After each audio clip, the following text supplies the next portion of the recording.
All right, guys, today we're going to cover some necessary tools that you will need to have if you're going to be working on European automobiles. So this will be like your German cars, Volkswagens, Audis, if you're going to be doing BMWs, Mercedes, things like that. They use a lot different setup than most American cars do. Plus, the engines tend to be really crowded, much more so. So having the right tools is not only necessary, but it's also going to make things a lot easier. So let's go ahead and look at some things that you need. First and foremost, and the vast majority of this video will be about the fasteners that you're going to run into on European cars. So they tend not to like to use very much your typical hex head fasteners. Typically, you're going to run into things more like this, and they're going to be female fasteners with either Torx or Allens, or most of all, triple squares. Triple squares are these 12-point socket drivers here, and if you don't have the triple square, you need to have them because it's going to be tempting for you to use a Torx bit like this instead of the triple square. If you do that, you are very certain to strip the inside of that fastener. And unlike the hex head bolts, if you strip a hex head bolt, we've already shown you many methods for getting out of trouble on a stripped hex head bolt. There's all kinds of options for it, and it's not that big of a deal.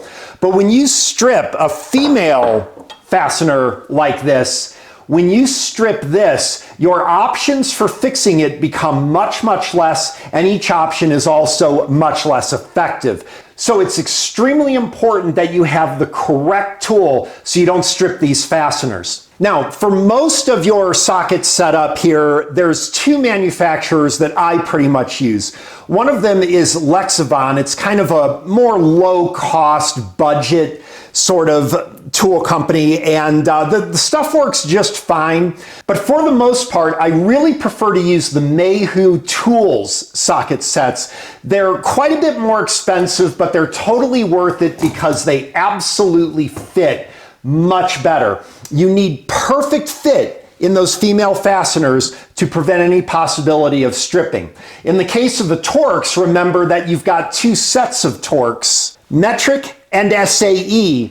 If your Torx socket does not perfectly fit snugly in that fastener, then either you've got the wrong size, or also you might have the wrong design of it too. It should fit snug in that fastener so you don't strip it.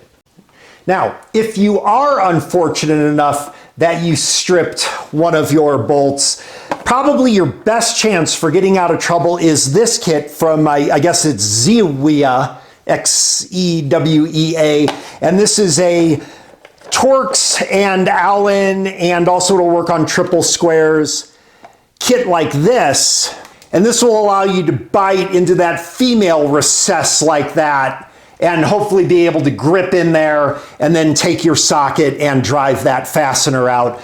But boy, these are not nearly as effective as if you've got an external hex socket, so try not to strip the bolts. Also, you're going to want to have some 12-point sockets here so that if you've got any male fasteners that have the 12-point triple square on it, you'll be able to remove them. Now, one of the things you'll notice is that I'm particular with the low profile setups here.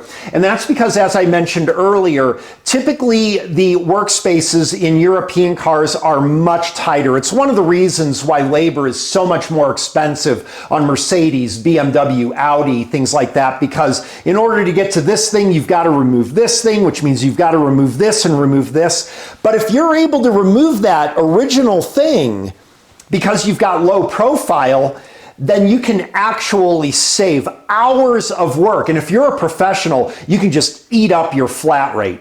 Now, one thing that I particularly like, especially on the Mayhew tools low profile sets, is that you've got the hex on here as well. This happens to be the 1/4-inch drive, but it has the hex on here. All of them, even the 3/8, will have the hex on them. And what that allows you to do is to get a wrench on there so that you can make a super low profile tool combination here to get in the tightest of spaces. Now, if you don't have that set up, your low profile becomes a lot less effective because you've got to use it in conjunction with a low profile ratchet here. This is a particularly good one that I like from Premier. This is about as low profile as it gets. But as you can see, the wrench combination with the Mayhew is half of the profile of even our low profile setup here.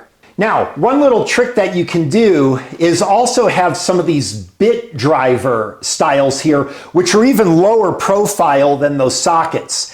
And with something like this, particularly this is an M10, what this allows you to do is get your wrench on here, and there's particular application for this extreme low profile application that will absolutely annihilate your flat rate on Audis.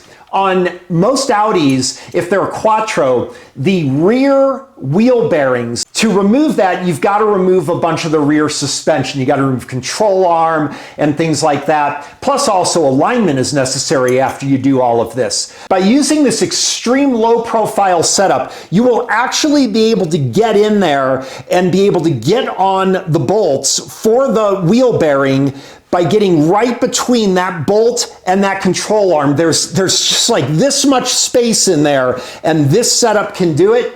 You can work those bolts out of the wheel bearing, remove it, and you can do it in like an hour, not even that, as opposed to a 3-hour job that the book would call for. All right, also, if you are going to be doing wheel bearing replacements on European cars, you are probably used to something like this. Big axle socket with 6 point on here. Some of them also have 12 points as well, like that. That's not what you're gonna run into, especially if you're working on that Audi that you're replacing that rear wheel bearing on. Here's what you're gonna have. You're gonna find that that bolt that is securing that wheel bearing is a 19mm female Allen, and the torque on that thing is going to be outrageous. I've seen it more than 600 foot-pounds. You will shatter normal sockets. Now, this Titan socket here, I have found has been indestructible. I've removed many of those wheel bearings and loosened up those hubs with this exact socket multiple times.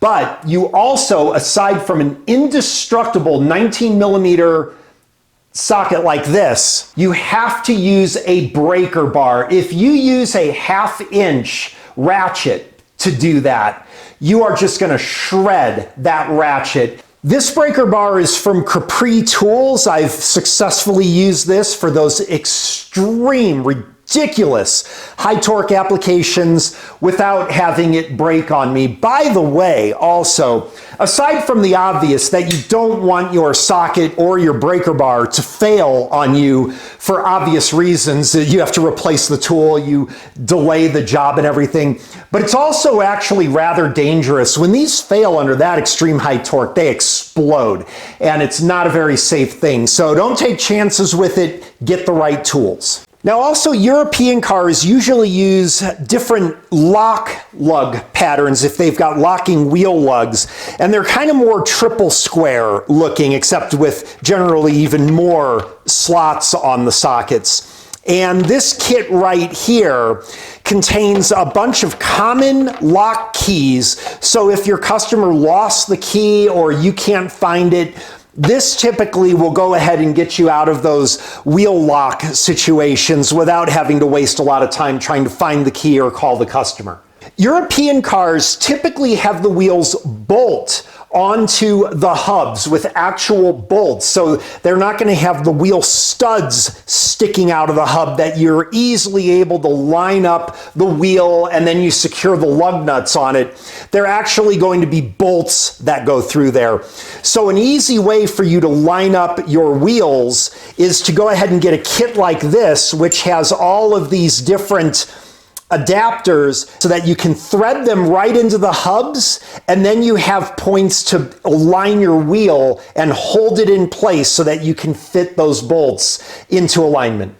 And the final thing, of course, one of the biggest challenges with working on your European cars is the diagnostics with it, because a lot of them use completely different engineering designs on their sensors and things like that. It's a whole new learning experience. But also one of the challenges is very often I find that even my higher end scan tools just do not communicate well with European cars for whatever reason.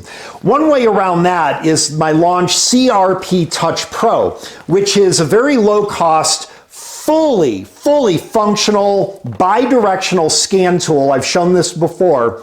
And for whatever reason, my CRP Touch Pro seems to be able to communicate with cars where my other scan tools have less communication capability or aren't able to communicate at all.